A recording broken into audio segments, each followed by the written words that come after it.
Bonjour chers téléspectateurs de TV Liberté, bienvenue dans Politique et Économie. Et bonjour Natacha, vous allez nous présenter les dessous de l'économie. Merci Olivier.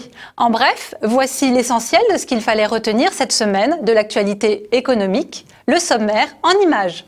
À la une des dessous de l'écho de cet été, l'Europe réfléchit à une directive qui permettrait de bloquer tous les comptes en banque en cas de crise économique pour éviter retrait et transferts massifs. 100 jours après son arrivée au pouvoir, les mensonges d'Emmanuel Macron apparaissent au grand jour. La CSG sera augmentée dès le 1er janvier, mais les charges sociales, elles, baisseront peut-être seulement dans le courant de l'année. Promis, juré, on nous avait promis qu'il n'y aurait pas d'impôts nouveaux. Qu'à cela ne tienne, il suffit d'augmenter certains impôts existants pour ne pas trahir sa promesse. Une taxe qui vise les grandes entreprises va opportunément être augmentée l'an prochain pour collecter 2 milliards de plus. Enfin, chômage, la France a retrouvé son niveau de 2012 avec 9,5% de demandeurs d'emploi. Ça, c'est pour la galerie. Derrière la façade, la vérité est beaucoup moins rose.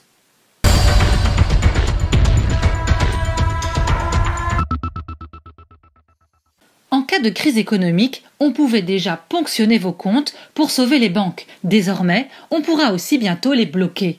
Ponctionner les comptes à hauteur de 10% et au-dessus des 100 000 € de dépôt, du moins en théorie, c'est une directive européenne de 2015 qui a créé ce droit et même cette obligation pour les établissements financiers. Ils devront d'abord faire payer leurs actionnaires et leurs clients avant d'éventuellement pouvoir obtenir l'aide de l'Europe ou d'un État et des fonds de sauvegarde créés à cet effet. Mais cela ne suffisait manifestement pas à rassurer ceux qui sentent qu'une nouvelle crise est en train d'arriver. Conséquence, la présidence de l'Union européenne, actuellement assurée par l'Estonie, réfléchit à faire voter un texte par le Parlement européen, texte qui permettrait de bloquer les comptes en banque. Concrètement, si le système est ébranlé par une nouvelle crise économique, si les banques refusent de s'échanger de l'argent entre elles, comme c'est déjà arrivé en 2008, si les liquidités commencent à manquer, alors le gendarme européen des banques pourra leur intimer l'ordre de bloquer les comptes en banque.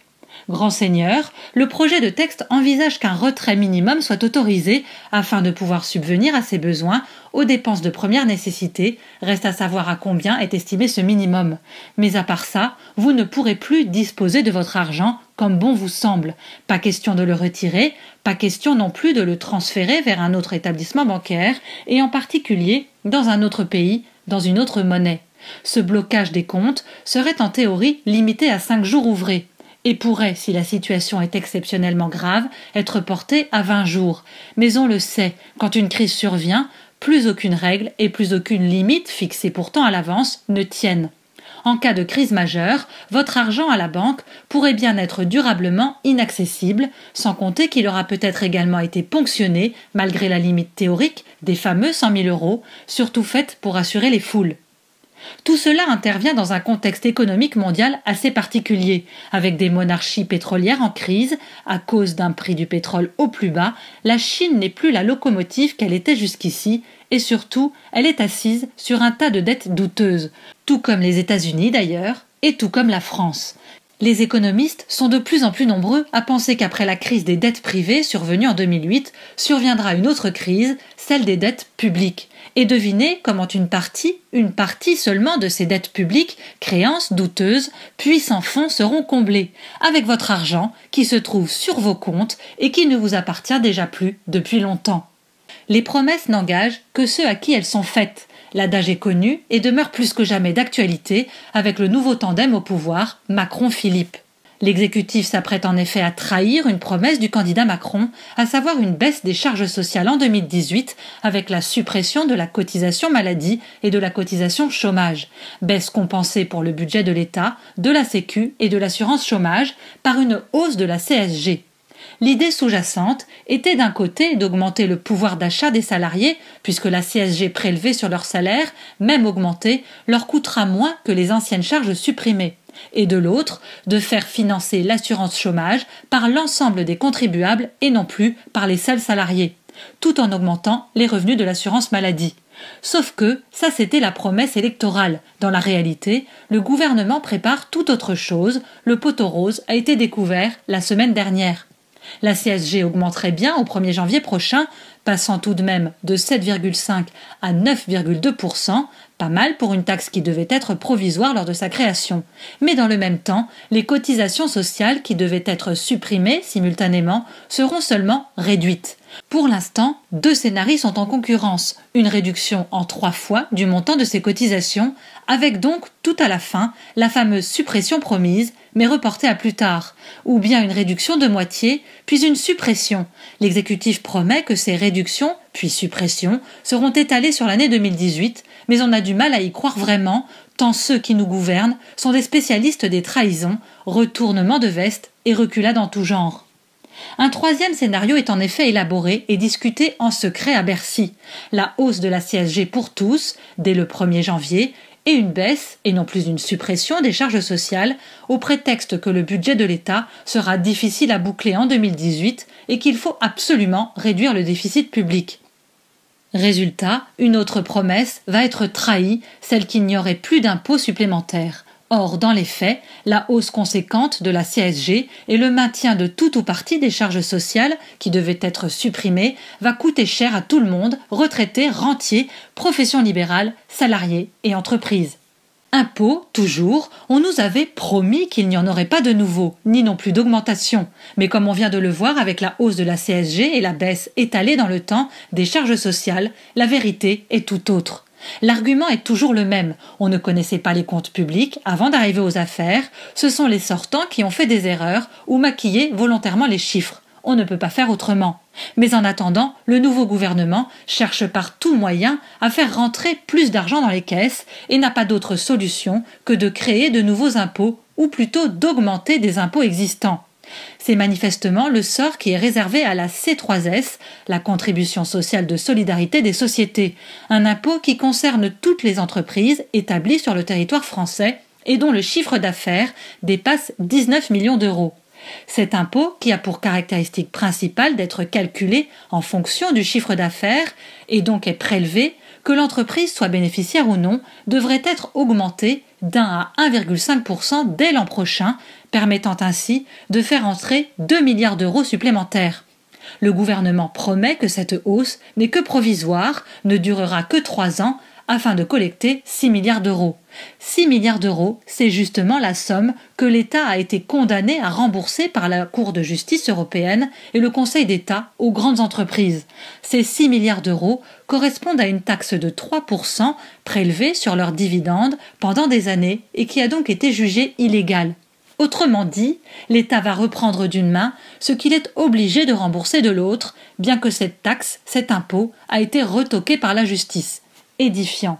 Enfin, cela fera bientôt 1 an que l'on nous rabâche cette histoire. Le chômage baisse enfin en France. Fin juin, il était en effet officiellement établi à 9,5% de la population active, quand au pire moment du mandat de François Hollande, il avait dépassé allègrement les 10%. Seulement voilà, 9,5%, il n'y a pas de quoi fanfaronner. D'après la Banque mondiale, une institution au-dessus de tout soupçon, le chômage réel en France est de 18%. On parle de taux de chômage élargi, comprenant ceux qui ont un emploi mais à temps partiel et ne gagnent pas suffisamment pour en vivre, ou encore ceux qui sont en formation ou dans une des nombreuses voies de garage conçues pour sortir des demandeurs d'emploi des statistiques. Si l'on ajoute ceux qui ont renoncé à chercher un emploi, le taux de chômage réel français se situe bien au-delà des 20%. Comparé à d'autres pays européens, la performance française n'est pas brillante. La Grande-Bretagne, dont on moque le manque de clairvoyance en ayant choisi de quitter l'Union, a atteint fin juin son plus bas niveau de chômage depuis près de 40 ans. Le taux de chômage officiel est de 4,4%, son taux de chômage élargi est lui de 10%, soit 2 fois moins que la France. Même chose en Allemagne, où le plein emploi est également la mise.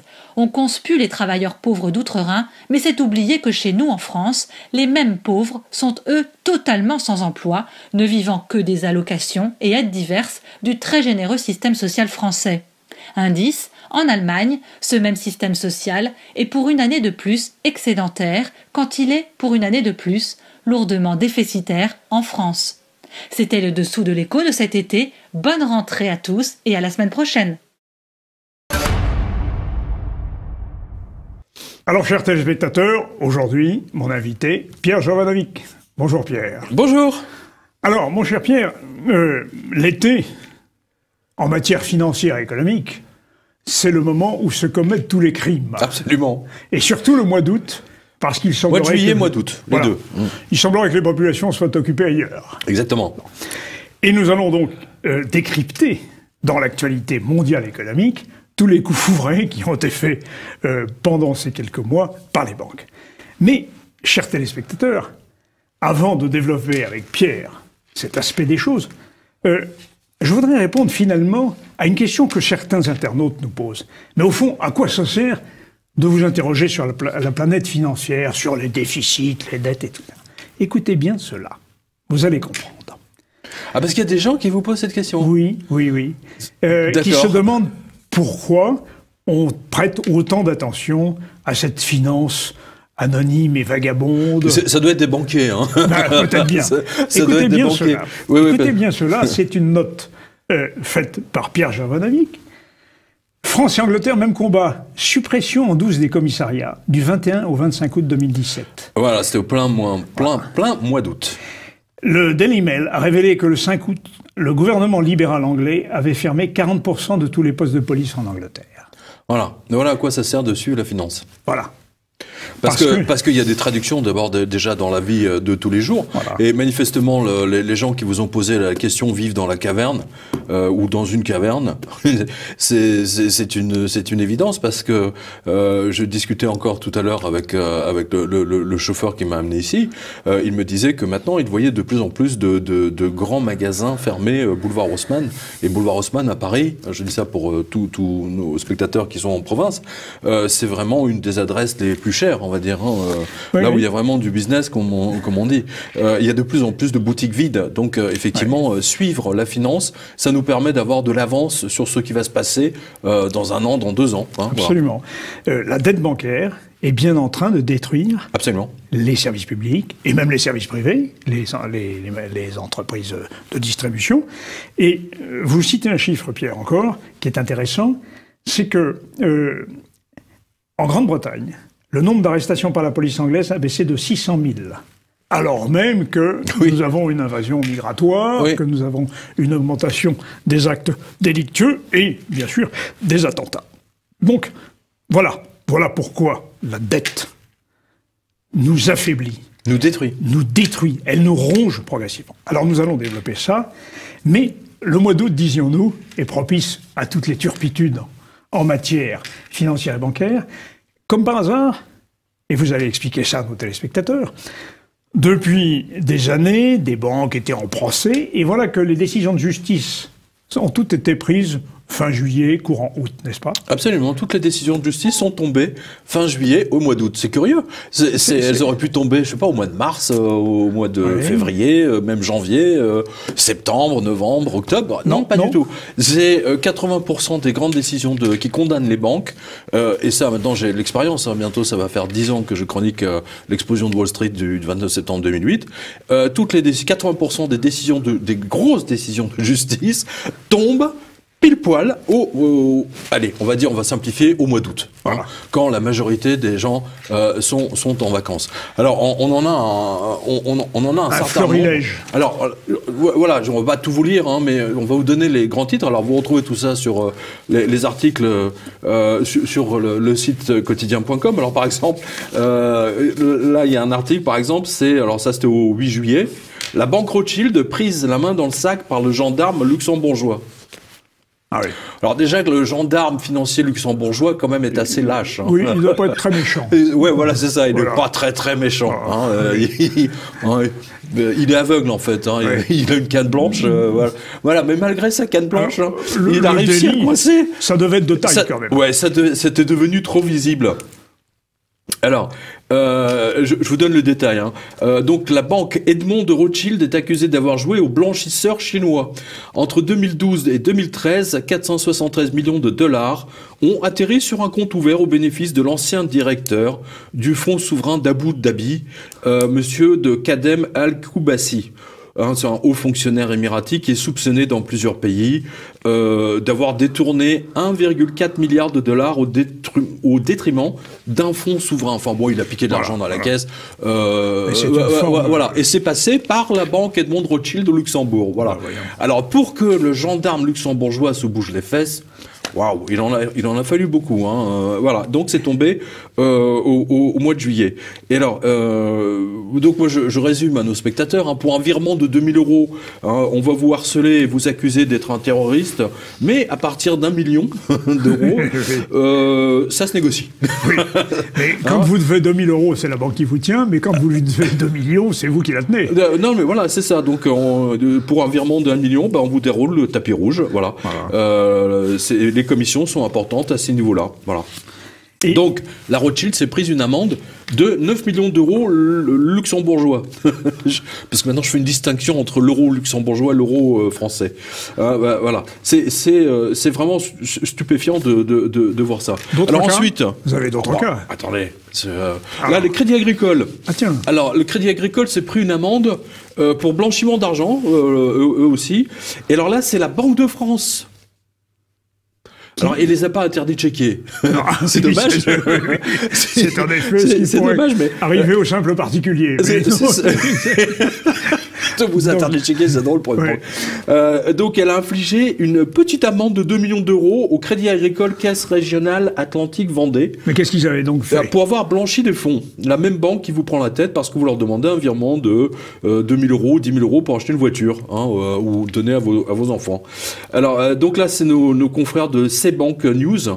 Alors, ils disent, alors, ils font un récap, hein. Alors, 10 millions d'euros d'amende pour BNP Paribas en juin dernier, un demi-million d'euros pour la Banque Populaire Côte d'Azur en janvier 2013, ou 5 millions d'euros à l'encontre de General Levy en juillet 2015. L'ACPR enchaîne les procédures et à l'encontre des établissements financiers qui ne mettent pas correctement en place le dispositif de lutte contre le blanchiment des capitaux. Voilà. Alors, vous avez le jugement sur le site, hein. Vous pouvez télécharger le PDF parce que ça vaut le coup de le lire. C'est très, très intéressant. Hein, voilà. Alors ensuite, on a... Alors, ça, je le donne parce que c'est intéressant. C'est l'Italie, c'est nos collègues, pas nos collègues, pardon, le gouvernement italien qui attaque la banque américaine Morgan Stanley. Hein, et c'est la Cour des comptes italienne qui fait un procès à la banque américaine, l'accusant de lui avoir fait perdre, 3 milliards d'euros avec les fameux crédits dérivés, hein, les fameux crédits des faux swaps, etc. Voilà. Mais au moins, le gouvernement italien a les bips, hein, pour attaquer la banque, ce qui n'est pas en France. Je n'ai pas vu que le gouvernement français... surtout maintenant avec un banquier à la tête du pays. Ce serait difficile. Voilà. Ce serait difficile. Donc ils ont perdu 3 milliards. Hein, ça me rappelle les 5 ou 6 milliards que Goldman Sachs a égarés. Hein, c'était les 6 milliards de Kadhafi. Oui, égarés. On ne sait pas où ils sont passés, hein, dans le désert, quelque part. Une tempête de sable les a emportés. Voilà. Mais c'est pas en France que vous verrez que le gouvernement fasse un procès aux banques américaines. Alors ensuite, Société Générale. Alors ça, on revient en France. Quelle tristesse de voir que l'AMF et la Banque de France ont attendu le 13 juillet 2017. L'autorité des marchés financiers. Non, mais vraiment. AMF. Notez bien la date. 13 juillet 2017. Donc, c'est quoi? C'est la veille du 14. Voilà, tout le monde part en week-end, machin, tout le monde fait le pont. Et voilà, c'est le moment que l'AMF a choisi pour annoncer qu'ils ont condamné la Société Générale à payer la modique somme de 450 000 €, c'est pas grand-chose, hein, pour manipulation d'informations privilégiées. D'accord. Alors, traduction, ça veut dire délit d'initié. Oui, bien sûr. Voilà, délit d'initié, rien que ça, rien que ça. Donc la Société Générale a accepté de verser à l'AMF 400 dans le cadre d'un accord de composition pour un litige, pour un acteur n'ayant pas respecté ses engagements, blablabla. Je vous passe les détails. Là aussi, vous pouvez télécharger le PDF de leur condamnation. C'est absolument remarquable parce que tout ça tombe soit le 30 juillet, soit le 14 août, soit le 13 juillet. Voilà. Alors ensuite, on a la BNP. Non, mais là, cet été, ça a été un feu d'artifice. Ah, hein. oui, un feu d'artifice d'amendes. Hein. Et en fait, toutes ces banques ont truandé. Oui, c'est clair, net et précis. Voilà. Alors, la BNP, elle, c'est flagrant délit de bidonnage du cours des devises. Nouvelle amende. Oui. Sur le Ribor, Alors là, c'est la justice américaine qui a collé une amende à la BNP pour avoir truandé le cours des devises. Oui, c'est-à-dire toujours à son avantage, mais ça va même beaucoup plus loin. En fait, ils ont avec des traders, ils ont donné des fausses informations pour que ça fonctionne à leur avantage. Alors, bénéfice, évidemment. Oui. Et là, il y aura bien entendu un lampiste, c'est un trader, il s'appelle Jason Katz, comme un chat. Voilà. Donc ils ont attrapé le chat par la queue, là, c'est le cas de le dire. Tout le monde ne peut pas s'appeler Kerviel. C'était dans Reuters. Oui. C'était dans Reuters. Oui. Et ça, c'est tombé 24 juillet. Non mais un festival, cet été. Mais... Alors ensuite, continuons. Alors il y a eu tout un florilège de détournement de fonds. Alors je vais pas tous les faire parce que c'est absolument énorme. Je vous montre la liste. Je ne sais pas si vous pouvez le voir ou vous pouvez le voir derrière nous. Alors Perpignan, prison ferme pour la banquière qui a volé 170 000 euros. Pas de sanction en cassation pour la banquière de Chimay qui a détourné 1 250 000 euros aux clients. Un employé de LCL à Aubervilliers a détourné pas moins de 380 000 euros. Alors, il a dit que sa cliente était raciste. C'est la bonne excuse. Hein. Ah oui, je vois. Voilà. Caisse d'épargne de Toulon, soupçonnée d'avoir détourné 80 000 euros. QESM, la banquière a volé 63 000 euros à sa cliente de 80 ans. Moselle, la banquière dépouillait ses clients pour jouer de l'argent au casino. Lille, une banquière condamnée pour avoir détourné 150 000 euros. Saint-Berthevin, Orléans, Périgueux, Corbeil... non, mais il y en a une cinquantaine quasiment. Et c'est incroyable. Tout ça est tombé juillet, je vous résume, juillet-août. Ça veut dire qu'il n'y a plus... Qu'est-ce que ça veut dire ça en termes bancaires ? Qu'il n'y a plus de surveillance. Voilà. Il n'y a plus de surveillance des agences. C'est le grand n'importe quoi. C'est le grand n'importe quoi. Oui. Ils font n'importe quoi. Simplement, je voudrais signaler que la liste que vous venez de nous donner, mon cher Pierre, renvoie à des petits trafics de besogneux personnels. Mais c'est un excès de zèle, c'est ce que j'ai dit, c'est un excès de zèle. Qui a donné le mauvais exemple ? Bien sûr, c'est la direction générale. Et ben voilà. Voilà. Et eux, il faut continuer à faire des travaux pratiques chez eux. Et ben voilà. Alors, tiens, je vous donne ça. La conseillère clientèle d'une banque de Saint-Raphaël a détourné 500 000 euros en quelques mois en se rédigeant des chèques de banque. Elle était en état de récidive. Ah. Non mais je ne sais pas si vous imaginez. Elle était en état de récidive. C'est-à-dire qu'elle avait déjà fait ça dans une autre banque. Elle n'a pas été licenciée ? Mais c'est incroyable. Attends, les banques embauchent maintenant des taulards. C'est quand même extraordinaire. Bon, en même temps, c'est des escrocs et des criminels, donc ça me paraît normal. Mais c'était dans Nice Matin du 29 juillet 2017. Ah oui, 29 juillet. Au moment du fameux chassé-croisé. Oui. Donc il n'y a personne qui va acheter le journal. Si. Et alors, merci à nos collègues de Nice Matin. Nice Matin, c'est gentil.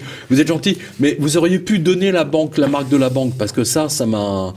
interpellé. Ça m'a énervé. Ça m'a énervé. Et vous l'avez su ? Non, parce que j'ai pas eu le temps. Moi aussi, j'étais voilà.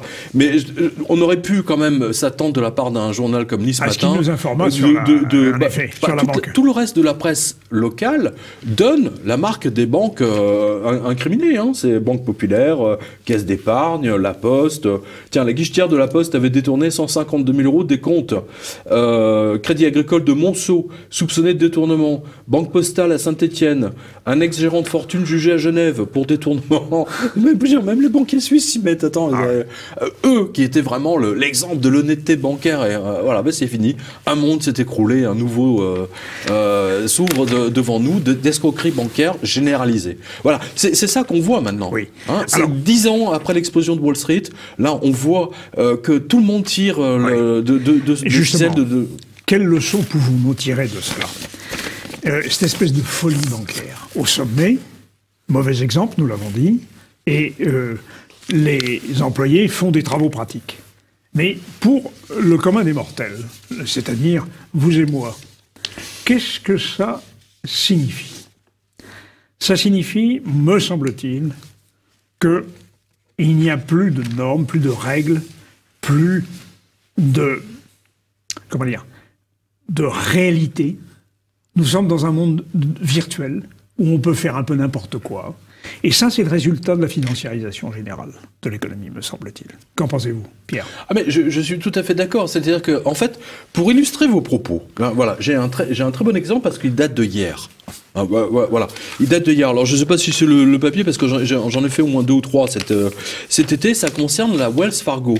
Alors on en a parlé ensemble en septembre dernier. Absolument, la Wells Fargo qui avait... Exactement. À l'époque, alors je rappelle l'affaire. À l'époque, la Wells Fargo avait demandé à ses chargés de compte d'ouvrir des faux comptes. Voilà. De virer de l'argent des clients sur un compte caché. Donc ils en ont ouvert 500 000 ou 800 000, c'était le chiffre qu'on avait à l'époque. On l'a fait ensemble, il y a grosso modo un an. Nos téléspectateurs sont... Afin de les mettre à découvert, ce qui déclenche mécaniquement le rejet des chèques et la génération d'agios conséquents. Hein, voilà. Ils ont fait ça, à l'époque, je vous le donne de tête, on avait parlé de 500 ou de 600 ou 800 000 clients. Et l'initiative, c'était une femme, autant que je me souviens. Exactement, c'était une femme qui pilotait ça, qui était remerciée depuis avec un chèque de 20 millions de dollars. Et c'était son parachute, doré. Lol. Voilà. Donc, ça illustre bien, hein, si vous voyez les propos de Voltaire, hein, si vous voyez un banquier sauter par la fenêtre, sauter derrière lui, il y a de l'argent à gagner. Hein, Wells Fargo, c'est vraiment ça. Eh bien, figurez-vous que hier, l'information est tombée, ce n'est pas 500 ou 800 000 comptes qui ont été concernés. C'est 3,5 millions de comptes. 3,5 millions de comptes de truandage de la Wells Fargo. La Wells Fargo qui, en 2008-2009, a dit « Ah, nous, les subprimes, on n'est pas concernés. L'explosion de Wall Street du 29 septembre 2008, on ne connaît pas. On n'est pas concernés. » Tiens, en fait, ils ont tout maquillé, ils ont maquillé leurs comptes, et qu'est-ce qu'ils ont fait? En fait, ils ont volé, grosso modo, 1 milliard tous les 2 ans, tous les 3 ans, à l'ensemble de leurs clients, et sans parler du fait qu'ils leur collaient des assurances, des machins, des trucs que les gens n'avaient jamais demandé, et vous deviez passer 20 coups de fil pour l'annuler. Oui, vous voyez, oui, c'est classique, c'est très connu. Le grand classique. Voilà, ça c'est la Wells Fargo, vous avez tous les détails sur quotidien.com de Savez-vous, hier. Pierre, que c'est la même chose? Si vous avez des inquiétudes sur les obligations, par exemple, les obligations dont on a bourré les portefeuilles d'assurance vie. Si vous pensez que la remontée de taux d'intérêt va déprécier vos anciennes obligations et que vous voulez racheter votre assurance vie, il vous faudra 1 an et demi. Hein. C'est ça, et 20 coups de fil. Voilà. 20 coups de fil, 30 lettres avec accusé de réception, autant d'aller-retour à la poste, hein, et des téléphones surtaxés, bien entendu. Enfin bon, hein, vous connaissez, vraiment, ils ont imposé un parcours du combattant pour empêcher les gens de retirer leur argent. Parce qu'en fait, ils ont maquillé leur compte, tout simplement. On a une info là-dessus, on va la retrouver tout à l'heure. Mais juste pour vous donner, parce que j'ai retrouvé elle date de ce matin. Pour nous. Donc, en fait, ils ont truandé 3,5 millions de comptes sur les 165 millions qu'ils ont, que la Wells Fargo a partout aux États-Unis et dans le reste du monde. Voilà. Donc, si on fait les comptes, s'ils ont volé grosso modo $100 à chaque compte, multiplié par 3,5 millions, cela vous donne 350 millions de dollars. Et grosso modo, ça vous fait 1 milliard tous les 3 ans. Et selon une enquête qui a commencé, en fait, ils auraient commencé à truander dès 2002. En fait, après l'explosion, après le 11 septembre, qui avait plombé la bourse, rappelez-vous. Hein, oui, voilà. Ils ont commencé en 2002, donc après le 11 septembre. Oui. Hein, voilà. C'est énorme. C'est absolument énorme. Il y avait eu le crack numérique aussi. Bien sûr. Le crack Internet. Alors, et comme disait, j'ai écrit ça, comme disait la bonne dinde Arlette Laguillet, hein, parce que je rappelle que Madame Arlette Laguillet, hein, de gauche, elle était quand même salariée du Crédit Lyonnais. Hein, c'est quand même là. On nous cache tout. cache tout. On nous dit rien. On nous dit rien. Voilà, cette information, vous ne la verrez pas dans les Échos, la Tribune, François. Enfin, pas mais François, vous l'avez sur TV Liberté. Mais vous l'avez sur TV Liberté, sur quotidien.com. Voilà. Et nous, moi, je vous en parle depuis 2009, et nous, on en a parlé ensemble. Bien sûr, Wells Fargo. C'est exactement l'année dernière, à notre reprise du mois de septembre. Voilà. C'est une immense escroquerie. Vous vous rendez compte? Une banque qui crée des... Vous avez un compte et vous avez votre chargé de compte qui en fait un autre caché, et il prend votre argent, il le met dessus pour vous mettre à découvert et pour générer. Et vous vous demandez, mais où est passé mon argent?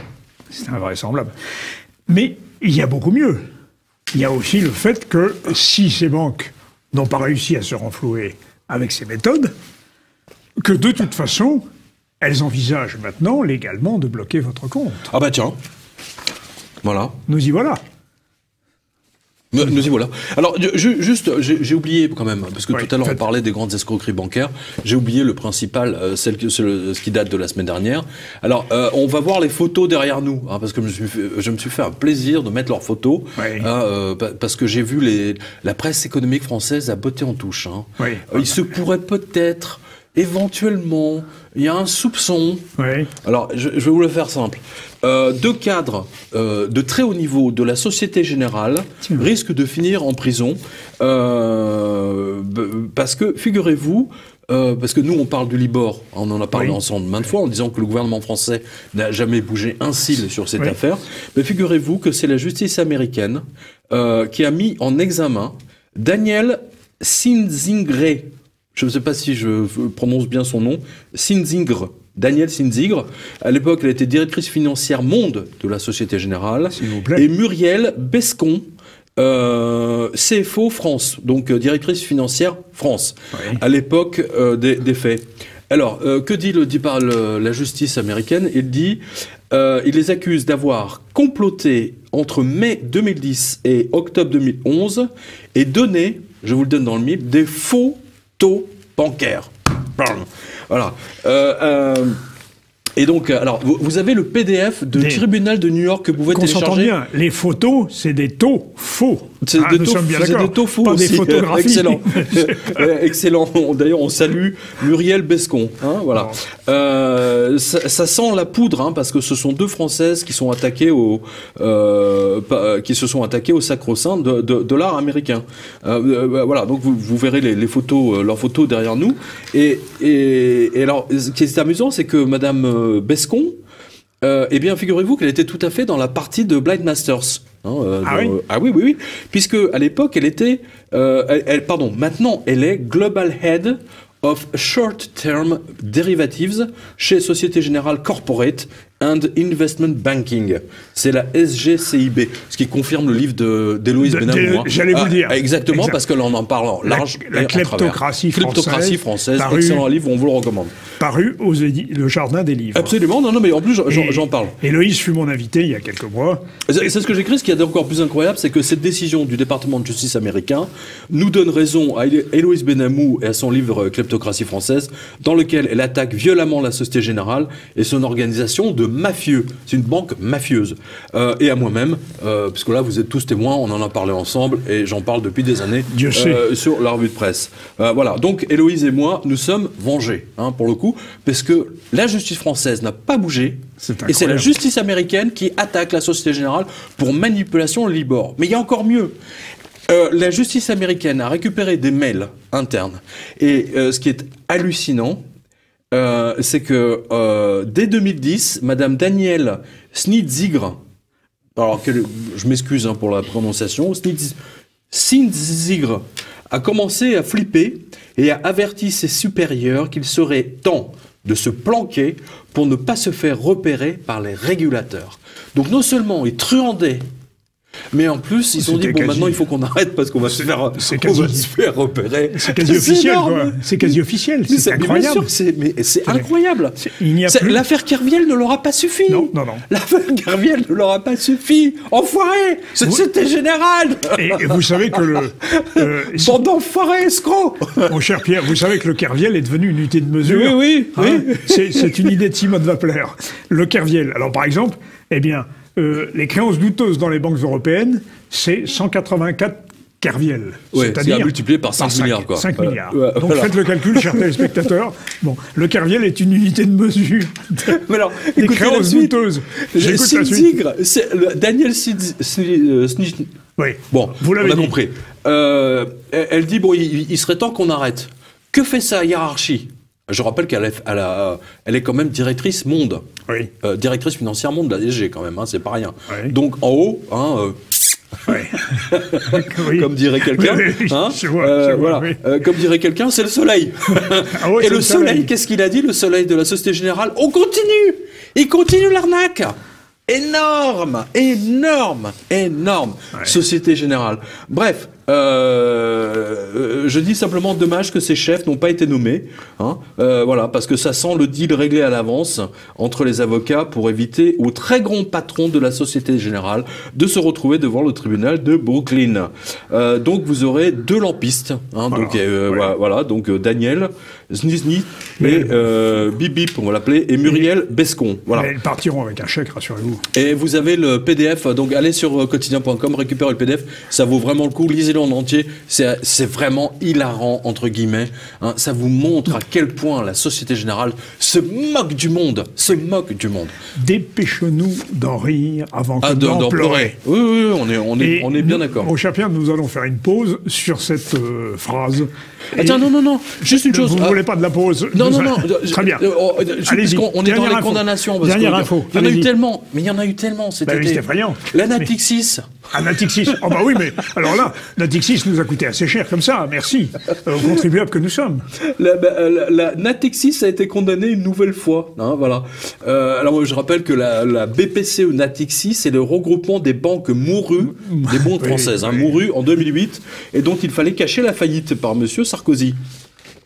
Caisse d'épargne et banque populaire. Voilà. Le groupe de 8000 agences partout en France est piloté par François Perrol, bien connu du Canard enchaîné en raison des divers scandales liés à Sarkozy. Natixis s'occupe de gérer les fonds qui lui sont confiés, entre autres, par la caisse d'épargne et la banque populaire. Donc le mec, il se refile les trucs. Ah bah tiens, j'ai tout ça d'argent, mais il n'y a pas assez d'experts à la caisse d'épargne, donc il le refile à Natixis.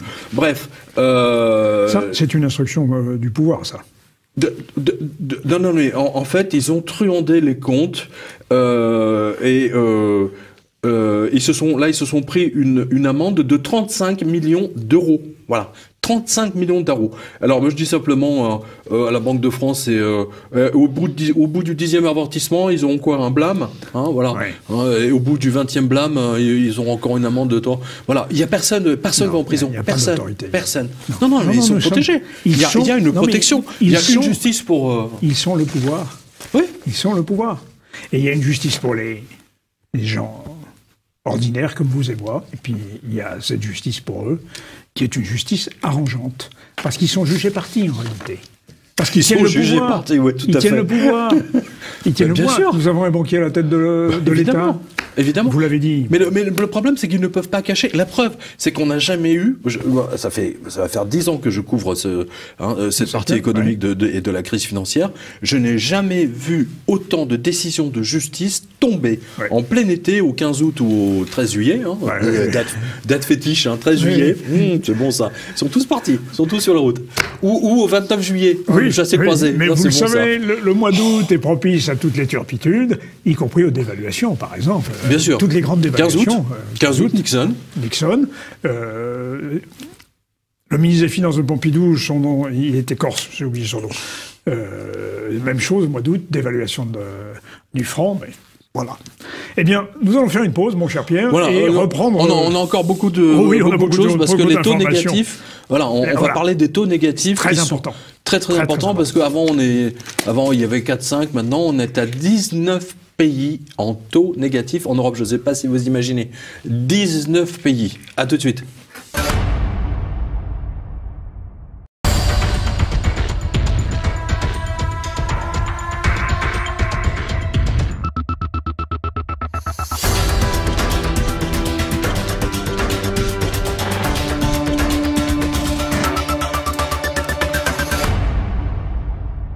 Alors, les taux négatifs. 19 pays dans les taux négatifs. 19 pays européens en taux négatifs. Alors, quelle signification pour nos téléspectateurs? Ça veut dire, ils peuvent se réjouir. Ils peuvent se dire, alors pour moi aussi, Bien sûr. Pour moi aussi. Techniquement, la banque devrait être obligée de les payer. Hein. Tous ceux qui ont des emprunts qui sont dont l'emprunt est indexé sur le Libor, par exemple, ou de ce qu'elle aurait. D'ailleurs, on a eu des décisions de justice juste avant les vacances, et c'est même le cas aujourd'hui en Belgique. Je ne sais plus quelle banque, je crois que c'est la Fortis, qui paye ses clients. On va y revenir. Bon. Mais là, c'est l'information de cette rentrée-là de septembre. C'est énorme. Voilà. Pendant que BFM, nos amis de BFM VC, pardonnez-moi, je les ai appelés comme ça, je sais que vous êtes collègues, entre guillemets, parce que vous êtes de télévision, ainsi que toutes les télévisions et presses d'État continuent leur propagande massive, tout l'argent créé par les citoyens européens est désormais noyé par le faux argent, la fausse monnaie, créée par la planche à billets de la BCE. Résultat des courses, les taux d'intérêt sont maintenant devenus négatifs dans quasiment toute l'Europe. Alors, ça veut dire quoi? Je vais vous donner les taux après, parce que c'est intéressant. Ça veut dire que votre banque va se transformer de plus en plus en un système répressif, et aussi que les banques centrales ne savent plus quoi faire, techniquement. Mais il y a eu tellement de centaines de milliards d'euros fabriqués par la BCE de M. Draghi, que, et vos commentaires seront le bienvenu pour le coup, que on assiste non pas à la destruction de la monnaie comme lors de la République de Weimar, mais à la destruction du capital. Voilà, exactement. Hein, c'est la destruction du capital. Exactement. Et juste une chose, la grande différence entre Weimar et ce qui se passe aujourd'hui dans toute l'Europe, c'est que Weimar, ça ne concernait que l'Allemagne. Les pays qui étaient autour n'étaient pas touchés par l'hyperinflation ou la destruction totale des richesses des Allemands. Alors que là, c'est 500 millions de citoyens quasiment qui sont concernés par la destruction de leurs économies. Alors, je donne juste quelques taux. Hein. Tiens, France, moins 0,52. Voilà. Allemagne, intéressant, moins 0,72. Suisse, moins 0,92, donc moins 1, avec les frais de dossier. Voilà. Suède, moins 0,70. Hollande, moins 0,70. Espagne, moins 36. Finlande, moins 67. 0,67, hein, vous m'aurez corrigé. Autriche, moins 0,64. Et imaginez, la Lituanie, moins 0,08. Donc même eux, ils y arrivent. La Bulgarie, moins 0,33. Et Chypre, moins 0,08. Et l'Irlande, moins 0,58. Enfin, voilà, vous avez tous les taux là sur quotidien.com. C'est énorme, c'est absolument énorme. C'est-à-dire que l'épargne de toute une vie peut se trouver amoindrie par la volonté de M. Mario Draghi, avec ses facilités monétaires, avec ce rêve secret de renouer avec l'inflation qui permettrait d'alléger les dettes, et notamment les dettes publiques, et l'inflation qui ne vient toujours pas, les taux d'intérêt qui continuent de baisser finalement. Ils sont toujours à zéro. Et que je sache, aux États-Unis, Madame Janet Yellen ne veut pas revenir non plus. De toute façon, ce que fait Madame Yellen, Goldman Sachs. Monsieur Mario Draghi, ex-Goldman Sachs, est obligé de le faire. Hein, on le sait très bien. Les taux d'intérêt sont à zéro. Voilà, point. Donc, plus la monnaie de singe, les centaines de milliards de monnaies de singe tous les mois, c'est la destruction totale du capital, sur toute la planète. C'est beaucoup plus grave. Bien sûr. Beaucoup plus grave que l'inflation, l'hyperinflation allemande. Oui, parce qu'après l'hyperinflation allemande... De toute façon, à un moment donné, ça va s'accélérer, ça. Hein. Je ne pensais pas que ça va rester comme ça. Hein. Non, mais je veux dire, les industriels allemands, après l'hyperinflation, ou pendant l'hyperinflation, ils ont acheté pour rien des machines neuves. Absolument, ils se sont désengagés de leurs dettes, mais après ils ont été détruits. Oui, mais bon. Détruits par l'hyperinflation, je précise. Oui, mais malgré tout, l'appareil de production allemand, à partir de 1930, 31, 32, s'est modernisé. Ce qui explique... Oui, d'accord, non, mais Weimar, c'est 1920, mais voilà, 24. C'est 22. Disons, là, vous parlez de 10 ans plus tard. Non, 22. En effet, décembre 22, il faut... il faut... Les années 20, on va dire. 2000 milliards de dollars... Pardon, 2000 milliards de marques pour $1. Bon, sur le papier, bien sûr, pas physiquement, c'est impossible. Bon. Mais là, c'est une destruction du capital, c'est pas une destruction seulement de la monnaie. Vous avez raison, Pierre. Et alors, en ce sens que, aujourd'hui, il y a un artifice. On nous dit, l'économie repart. On nous le dit. Oui, ça fait 10 ans qu'ils nous disent que l'économie repart, je ne sais pas si vous avez remarqué. Mais l'économie ne peut pas, je le dis à tous nos spectateurs, le taux directeur est à 0. L'économie ne peut pas repartir, non seulement ça, mais en plus, elle doit obligatoirement reculer. Vous allez confirmer, rappelez-vous, Sarkozy nous expliquait il nous faut 3% de progression pour créer des emplois. Oui. 3% de progression du PIB. De croissance, voilà. Impossible. Aujourd'hui, nous sommes dans la destruction totale de l'emploi et ça fait 10 ans que ça continue. Ouais. Et les taux directeurs vont continuer à détruire non seulement l'emploi, mais surtout l'épargne des gens. Moi, je le dis à tous nos spectateurs qui ont de l'argent, faites attention parce que bientôt, vous ne pourrez même pas retirer votre argent. Bientôt, attendez, c'est même pire que ça. On va y venir. Vous ne pourrez même pas, si vous entendez que votre banque a des difficultés, eh bien, figurez-vous que la Banque Centrale Européenne, on va y venir, veut faire passer un texte pour vous interdire d'aller, même de vous approcher du trottoir où se trouve votre agence. Voilà. Hein. Non, mais je ne sais pas vous imaginez le fascisme dans lequel ils veulent nous mettre. C'est monstrueux. Vous ne pourrez plus accéder au DAB, vous ne pourrez plus accéder au cash, vous ne pourrez plus aller voir votre banquier. Autrement dit, c'est l'interdiction du bank run, de la ruée sur les banques. C'est tout à fait ça. Alors, mais il y a quand même des choses extraordinaires que vous remarquez, mon cher Pierre, au passage, sur le fait que notre pays est à la dérive. Toujours les conséquences de la crise financière. Figurez-vous que l'URSSAF, institution devant laquelle on s'incline, qui va d'ailleurs récupérer... Tous les chefs d'entreprise, des gars, l'URSSAF, au secours. Ils aiment. Qui va d'ailleurs récupérer le RSI. Oui, bien sûr, oui. Eh bien, l'URSSAF paye ses employés au noir. Ah oui, non, mais là, c'est la fin de la France. Hein. C'est le début, c'est les premiers signes pour moi. Corruption totale. Du 31 juillet au 5 août 2017, le tribunal des prud'hommes de Rennes a condamné l'URSSAF pour avoir, en effet, payé ses employés au noir. Mais c'est quand même invraisemblable. C'est énorme. Ces gens qui sont censés faire appliquer la loi, d'ailleurs, la loi en matière de prélèvements sociaux, eux-mêmes trichent sur les prélèvements sociaux, parce que quand on paye au noir, évidemment, on ne paye pas les charges sociales. Ils ont tout fait pour ne pas payer cette dame, je ne sais plus ce que c'est déjà. Je crois que invraisemblable. C'est ça. Elle a été. Alors l'URSSAF de Bretagne a été condamnée à 150 000 € pour ne pas avoir payé à une salariée 240 heures de travail supplémentaires entre 2010 et 2013. Et l'URSSAF est le premier à vous tomber dessus à la moindre petite connerie. J'ai vu les artisans, les commerçants, les chefs d'entreprise. J'ai vu un artisan se faire massacrer parce qu'il avait oublié simplement de mettre un serveur qui venait d'embaucher la veille.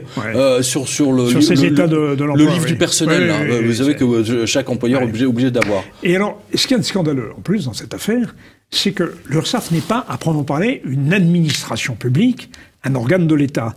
Il est privé, en réalité. C'est un organisme privé, paritaire, mais qui a toute la puissance publique à son service. C'est-à-dire au service d'intérêts qui sont finalement des intérêts privés. C'est tout à fait scandaleux. Et qui utilise la force injuste de la loi, comme disait M. Mitterrand, pour assujettir les assujettis en question, avec toute la violence légale de l'État, sans avoir la réalité d'un service public.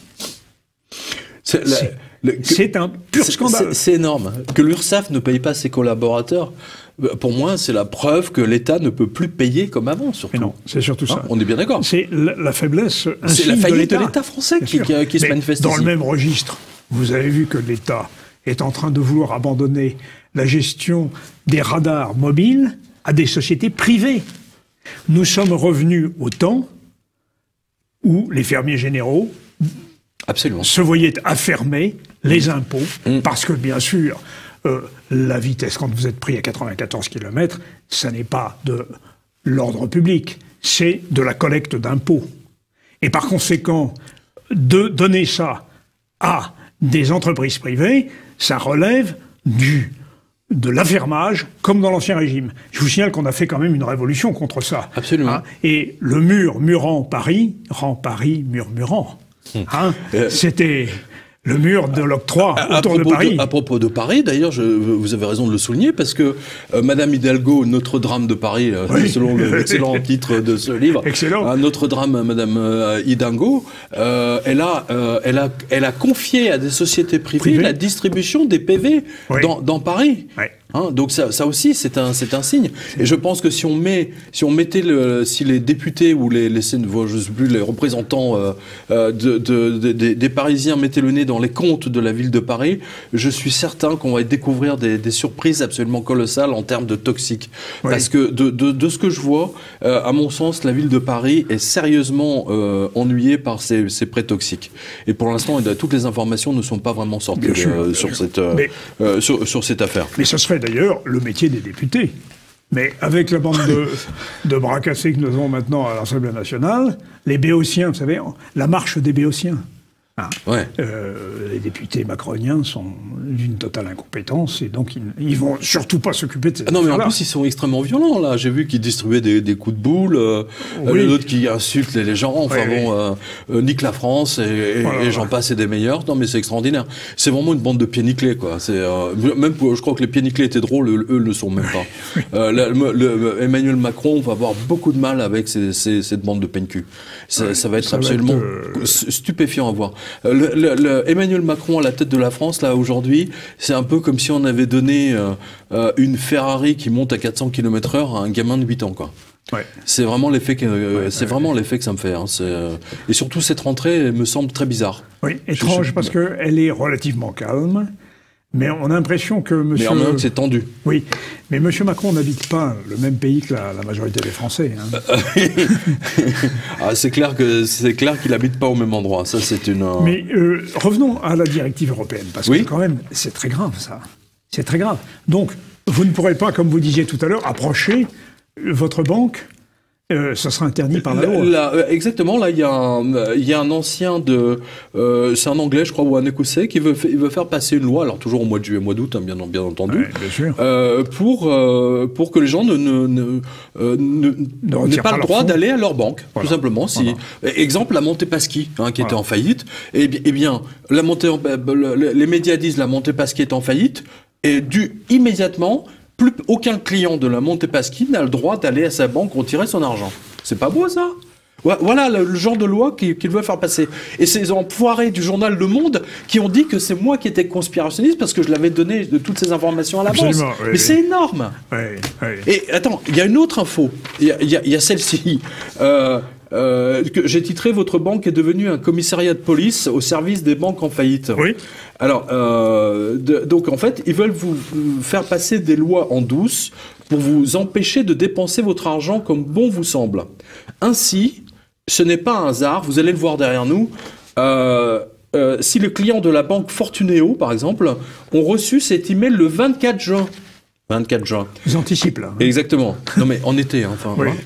Qui les informe que désormais, vous devrez fournir un justificatif pour toute dépense de plus de 20 000 € via un chèque de banque. Voilà. Alors, chers lecteurs, chers spectateurs, vous serez soumis au bon vouloir de votre minable chargé de compte, qui prendra un malin plaisir à vous mettre des bâtons dans les roues si vous vous montrez un peu trop hostile à son égard et à son métier de banquier qui lui permet d'avoir votre vie entre ses mains. Bien sûr, ce sont des nouvelles réglementations pour lutter contre le blanchiment et le terrorisme. Bien sûr. La morale toujours. Oublions de mentionner que ce sont les banques elles-mêmes qui sont les premières à violer ces règles. On vient de le voir. On vient de donner toute une série de condamnations. C'est quand même Alors, écoutez la suite.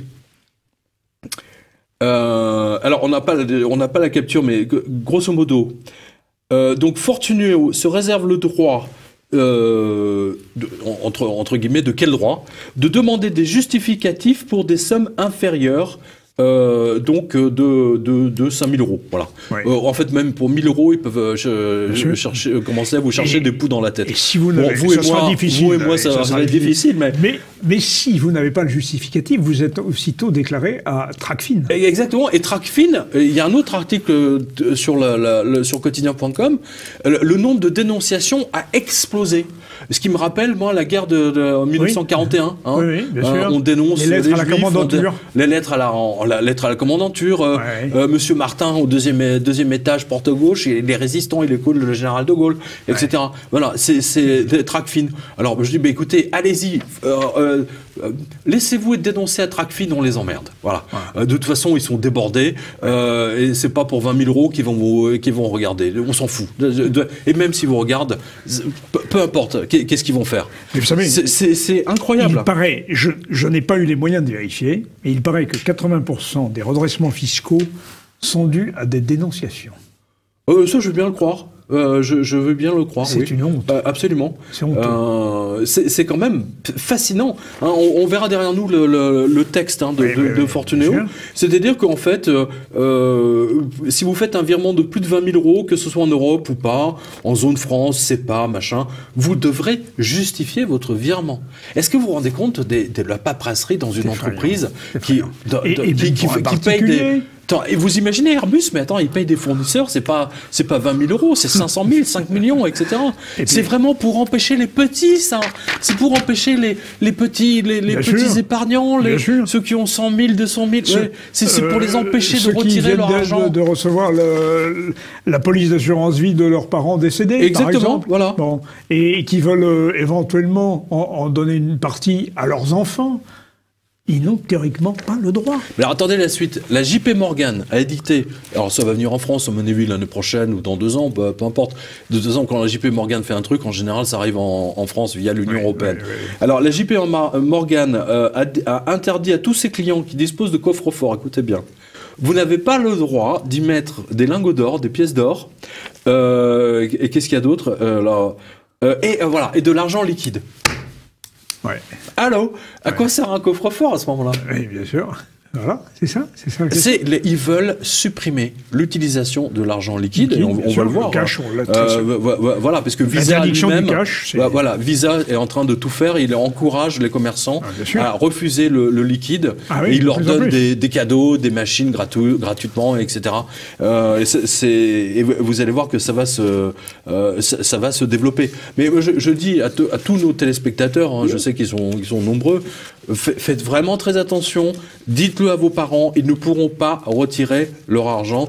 À un moment donné, s'il y a une faillite bancaire, tiens, voilà, juste au passage, la 4e faillite de la même banque en Angleterre, voilà, et ça c'était au mois de juillet, donc. J'avais donné les banques espagnoles, la Banque Popular qui est tombée, oui, bien sûr. Les banques portugaises, autrichiennes, de San Marin, des italiennes, etc., qui ont fait faillite. Voici le tour d'une banque anglaise de tomber, la Co-op Bank américaine, déjà sauvée 2 fois de la faillite en 2013 et 2014. Comme quoi, ça sert à rien de les sauver. Hein, ça montre bien. Il faut les nationaliser tout de suite. Et il y avait de l'argent des contribuables dedans, certainement. Bah, évidemment. Voilà. Et donc, c'est son quatrième sauvetage. Elle est en faillite. Ils ont été obligés de la sauver. Et là, vous avez encore... alors, c'est une banque espagnole. Alors, celle-là, elle va vous plaire. C'est la Mare Nostrum. Ça s'invente pas. Ah oui, la Mare Nostrum a coulé. La Mare Nostrum a coulé. Il n'y a plus de liquidité à la Mare Nostrum.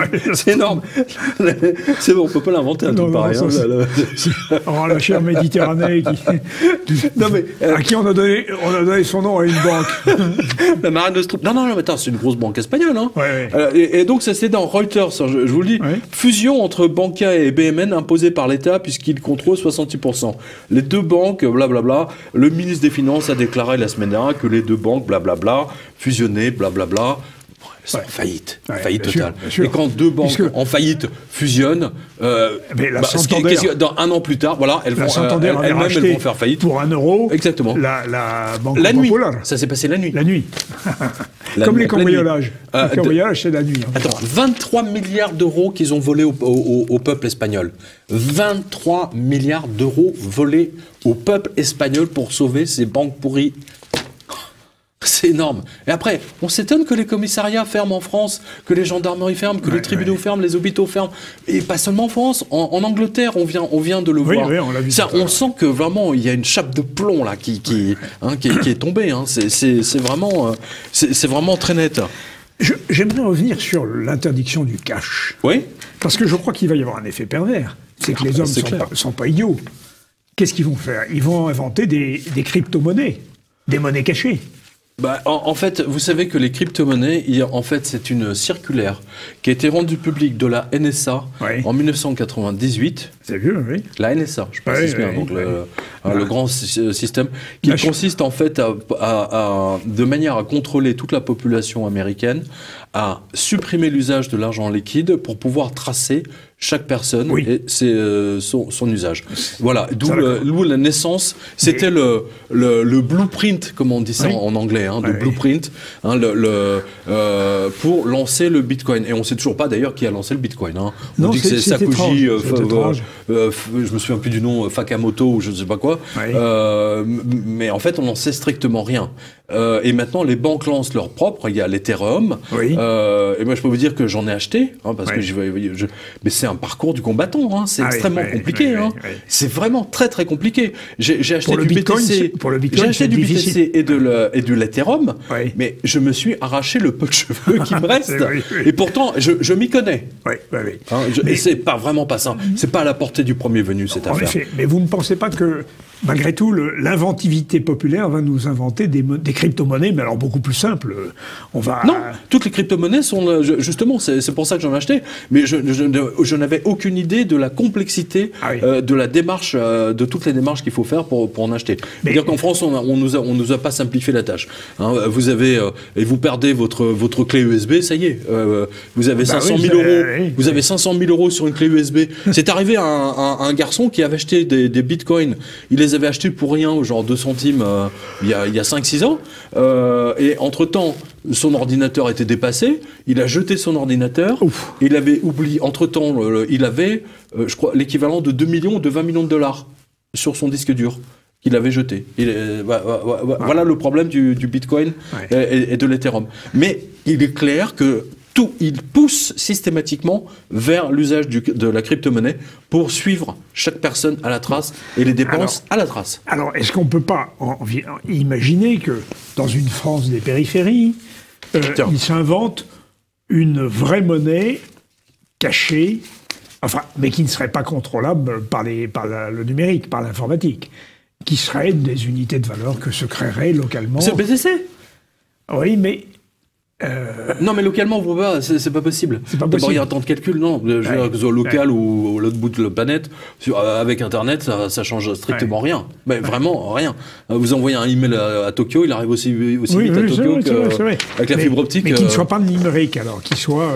Non, mais on est déjà dans un monde numérique. C'est ça. Regardez, Visa, voilà, ça c'était du 17 juillet. Visa va obliger les commerces à refuser le liquide. Le cartel des banques Visa vient de confirmer, mon livre en l'occurrence 777 que j'ai écrit maintenant il y a 10 ans, et elles veulent empêcher les restaurants américains d'accepter que les additions soient payées en liquide, en billets de banque. Et pour ça, le cartel Visa a décidé de donner gratuitement pour 10 000 $ de matériel de paiement de cartes ultra modernes aux 50 premiers restaurateurs qui en feront la demande. Voilà. On voit bien que Visa a tout intérêt, mais on est déjà dans du digital. Quand on paye avec une carte Visa, c'est quoi? C'est du digital 100%.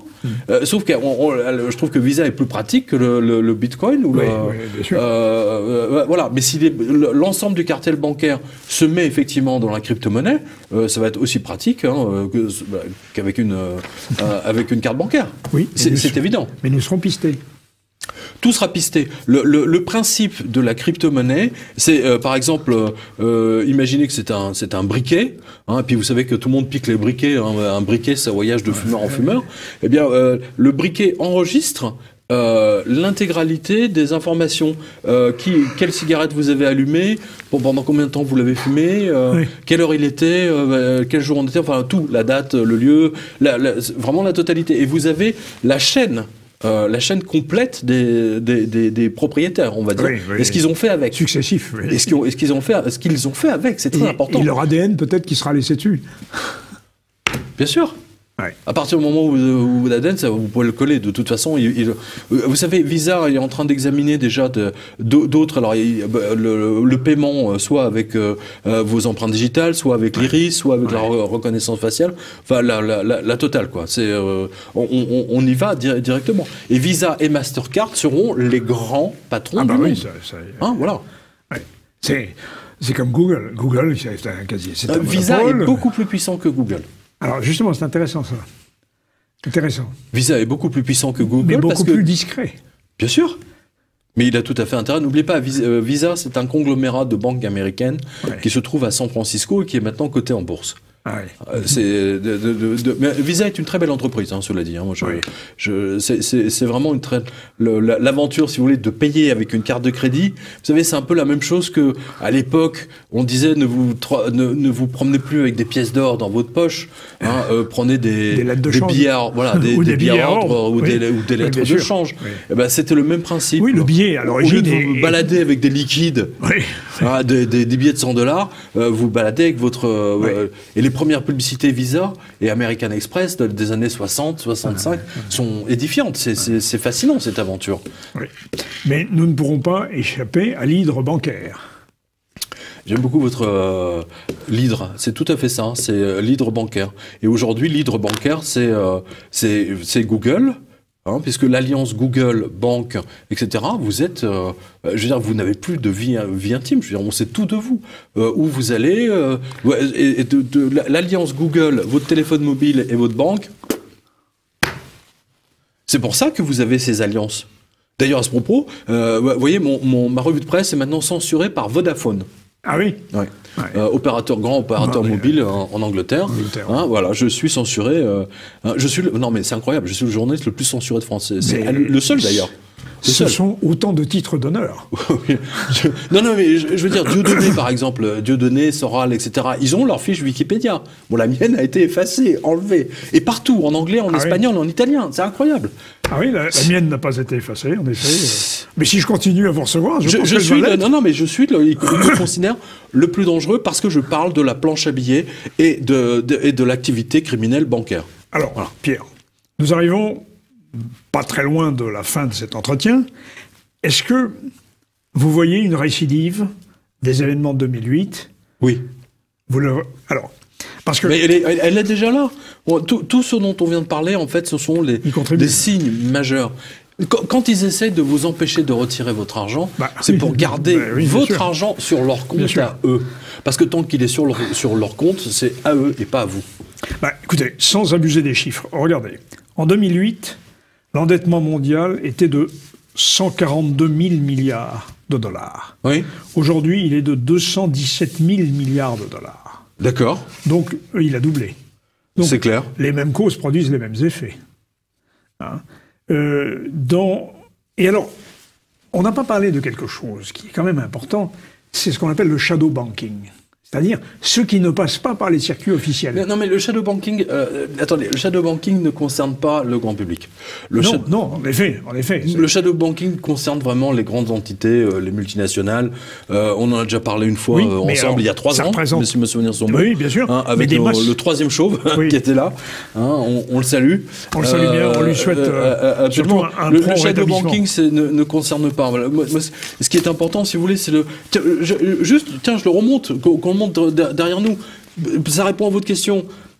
Une dépêche de l'agence Reuters est tombée laconiquement sur les écrans et disait, donc ça c'était au 31 juillet, comme s'il s'agissait d'une information sans grande importance, que l'Union européenne veut qu'une loi soit votée rapidement afin d'interdire aux citoyens de se rendre à leur banque pour retirer leur argent en cas de rumeur de sa faillite. Voilà. Alors pourquoi ils ont fait ça ? C'était quoi le prétexte ? Le prétexte, c'est que la Banque Populaire qui était en faillite, donc tous les Espagnols, ils ont couru à leur banque pour retirer l'argent. C'est normal. Hein, c'est normal. Eh bien, figurez-vous que selon l'Union européenne, c'est de la faute des pauvres. Hein, c'est mort aux pauvres parce que ce sont eux les responsables. Les petits clients vont retirer leur argent, donc parce qu'ils vont retirer leur argent, c'est de leur faute, il faut voter une loi pour les empêcher d'y aller. Salaud de pauvres. Salaud de pauvres. Oui. Non mais c'est ça. Mais vous vous rendez compte, mais c'est révoltant. C'est révoltant. Mais qu'est-ce qu'il faut faire contre ça ? Alors tiens, j'ai le nom du mec, tiens. Allez sur son LinkedIn.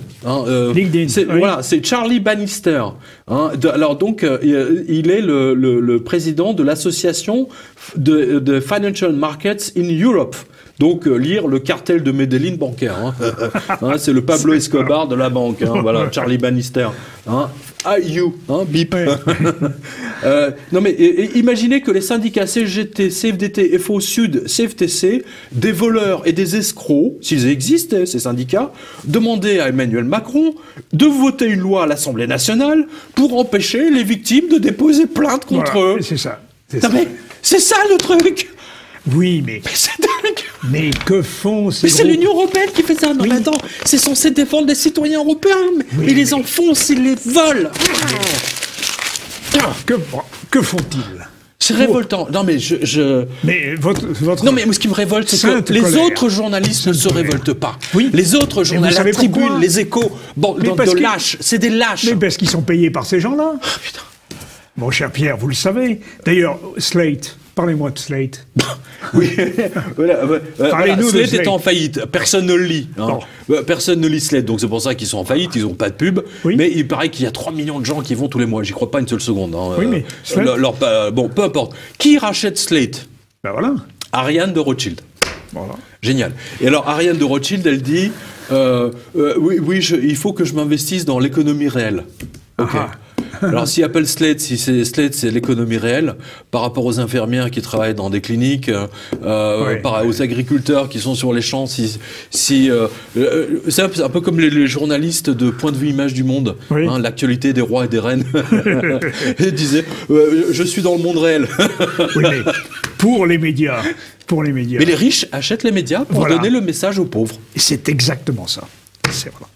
Ça pourrait être une conclusion toute provisoire.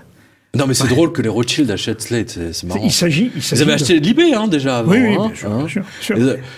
Ça serait drôle. Moi, ce que j'aimerais, c'est que Rothschild achète TV Liberté. On serait évincé tout de suite. Ça, c'est absolument certain. Tiens, non, attendez, avant pour conclure. Je crois que nos téléspectateurs ont compris que TV Liberté n'est pas à vendre. Écoutez, j'espère que TV Liberté n'est pas à vendre. Ça ne vous dispense pas, chers téléspectateurs, d'aider TV Liberté. Absolument. Je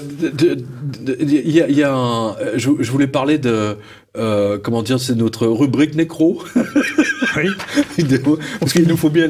on l'a déjà fait tellement souvent, la rubrique nécrologie, dans politique et économie. Oui, hedge fund, notamment. Alors, il y a un autre banquier qui a été rappelé par le Seigneur.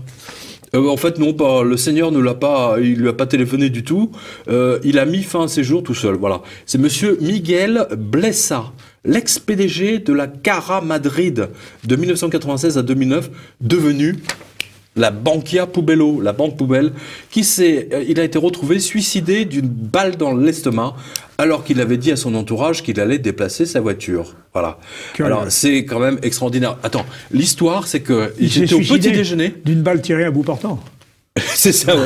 Ils étaient au petit déjeuner, là, à 9h du matin, et il dit, tiens, je vais aller chercher un truc dans ma voiture. Il se lève, et il revient plus, il s'est mis une balle dans la tête, dans l'estomac, dans sa voiture. Étrange. Ouais. En général, les gens ne se suicident rarement avec une balle dans l'estomac, quoi. Oui. Ou alors il n'a pas digéré son petit déjeuner. Mais pardon, Seigneur. Nous sommes paix à son âme. Oui, mais bien sûr, c'est la série des banquiers. C'est énorme. Comme celui de... C'est dingue. C'était pas un banquier. Non, mais à 9h du matin en plus. Oui. On se suicide pas à 9h du matin. En général, tous les suicides, c'est le soir. Ou l'après-midi. Oui. Personne ne se suicide à 8h du matin. Non, il faut le dire. Il faut le dire. Non, mais... Oui, et Dieu sait si on a évoqué déjà cette antenne. Moi, j'ai comptabilisé à peu près 70 suicides provoqués de banquiers depuis que je traite la crise économique depuis février 2008. C'est absolument énorme. Alors, tiens, à propos de suicide, vous vous souvenez de mon reportage à la Montepaschi de Sienne? Oui, bien sûr. Hein, le banquier qui tombe. Je pense que vous en souvenez. Le banquier qui se suicide en tombant de la fenêtre. Et 20 minutes plus tard, il y a ça. Exactement. Et 20 minutes plus tard, il y a sa montre qui se suicide également. Qui saute. Après. Voilà, c'était son heure. Son heure était venue. Son heure était venue à la montre. Eh bien, figurez-vous que la banque postale française, la banque pourrie postale, précisons, veut racheter toute la filiale de la Montepaschi en France. Eh bien... Ça date du... non, c'est pas le bon papier. Je sais pas où il est, mais enfin bon, je vous le donne de tête. Voilà, c'est-à-dire qu'il faut dire que mon reportage les a vraiment abîmés. Hein. C'est la Montepaschi France, ça pue quoi. Ça. Ouais. Il y a du sang qui coule sur les murs. Hein. Ouais. C'est voilà, pour ceux qui n'auraient pas vu mon reportage, allez sur quotidien.com. En haut, vous avez les reportages in vivo. Vous allez voir toutes les photos. Et mon enquête à Sienne, c'est absolument épouvantable.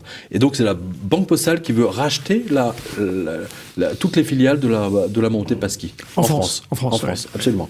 La Montepaschi, en fait, est en faillite totale et donc ils ont besoin de pépettes et ils veulent le vendre. Et devinez qui est en train d'examiner les comptes?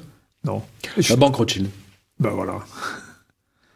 Il manquait plus que... La Banque Rothschild. Oui, ben voilà. Ou Goldman Sachs. Non, mais je crois que c'est la Banque Rothschild. Bon. Et tiens, à propos de Goldman Sachs, ça c'est important. Si.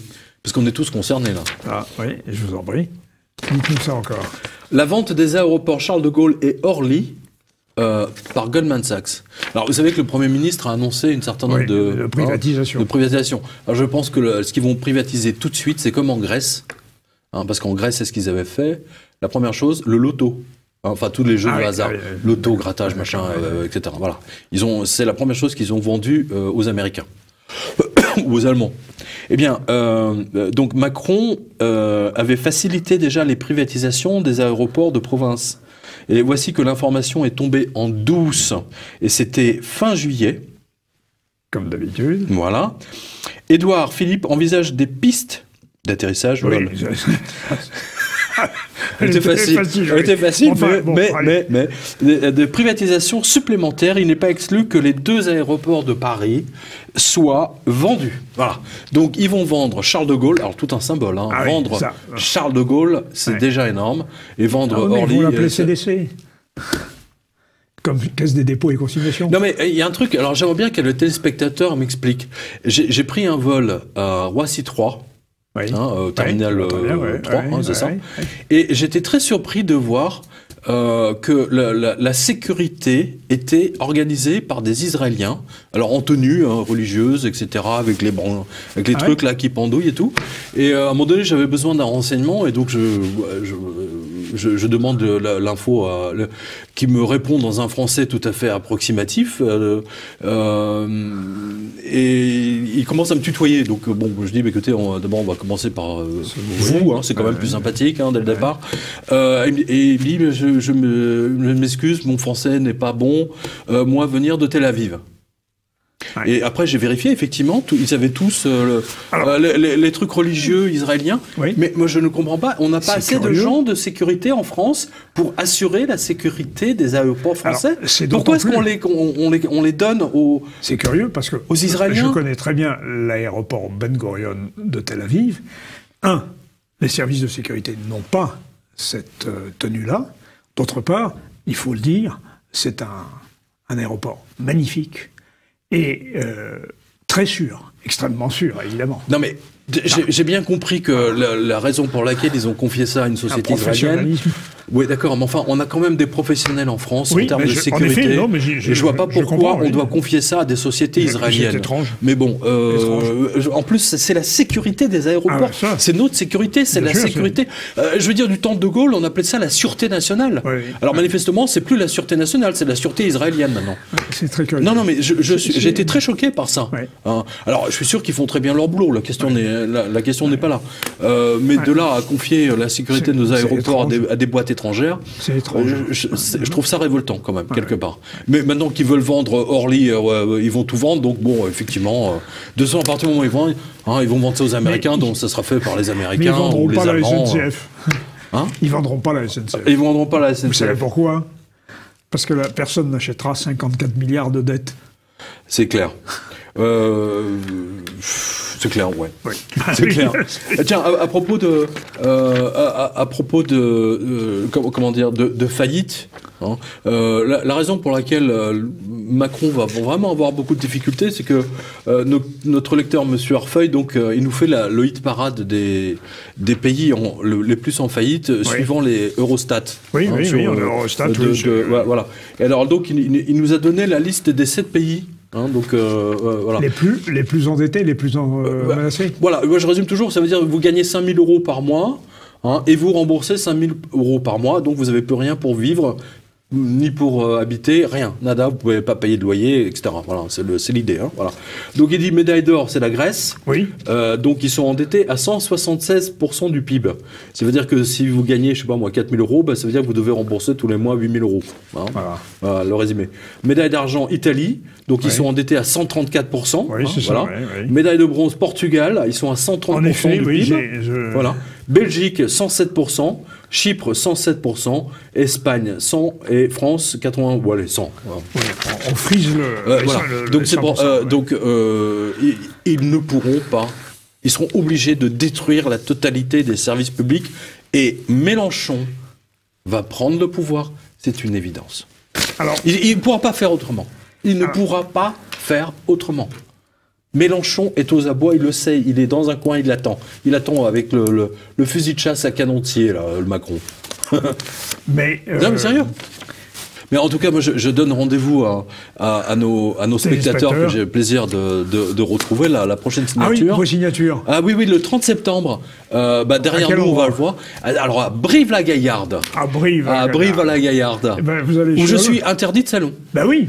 Parce que c'est le truc, c'est Hollande. C'est la Corrèze. Avant, j'y allais chaque année. Et il y a eu un changement de politique. Voilà. Je suis censuré, bien entendu, par les socialistes de Brive-la-Gaillarde. Donc je fais une signature, pas au Salon du Livre de Brive, mais à part le 30 septembre, le samedi. Et après, vous en avez une autre encore. Alors, on va le voir derrière nous, hein, parce que je n'ai pas toutes les dates en tête. Eh bien, merci, mon cher Pierre, pour toutes ces informations. Merci à vous. Vous avez encore toutes ces infos, hein, je dis, sur quotidien.com. Tous les spectateurs, voilà, toutes ces infos, on n'a pas pu les traiter parce que il y en a trop. Mais moi vraiment, je le dis aux spectateurs, soyez extrêmement prudents. Ne laissez pas votre argent en banque. Faites quelque chose de manière... je dis toujours, acheter de l'immobilier, louez-le, acheter de l'or, de l'argent, mais du tangible. Ou même si vous avez envie de vous faire plaisir, une voiture de collection. Hein, ou simplement dépenser chaque mois tout ce que vous avez sur votre compte et ne faites pas d'épargne. Non, mais je comprends que tout le monde ait besoin d'avoir de se sentir en sécurité. Oui. Mais le problème, c'est que vous n'êtes pas en sécurité avec votre argent qui est contrôlé par votre banquier. J'ai encore eu le cas d'un lecteur qui voulait retirer 2 500 € et il lui a dit non, monsieur, vous ne pouvez pas, c'est pourquoi faire? Ah bah si vous me donnez pas la raison... non mais c'est invraisemblable, caisse d'épargne. Vous le retrouverez sur le... voilà, et il a refusé de lui donner son argent, c'est incroyable. Et en plus, c'est le banquier qui limite vos retraits carte bleue. Oui. Non mais... Le banquier s'est transformé en policier, c'est la Gestapo, voilà. Ouais. C'est la Gestapo. Et moi, je me bats contre ça maintenant depuis 10 ans. Je l'ai annoncé à l'époque, mais maintenant c'est pire ce que j'ai malheureusement annoncé. C'est pire. Eh bien, souhaitons que ça ne soit pas pire dans un mois quand vous reviendrez. Mais en tout cas, il faut résister. Voilà, il faut résister. Hein, et je fais tout pour que Tracfin soit encore plus engorgé. Voilà. Tracfin. Merci ça fait beaucoup, un peu Pierre. Merci. Surgelé. Tracfin, oui, ça y a un petit côté. Il y a un côté surgelé. Ouais. Merci Pierre. Et, merci à vous. Et à très bientôt, chers téléspectateurs, sur TV Liberté, dans Politique et Économie. Merci à vous.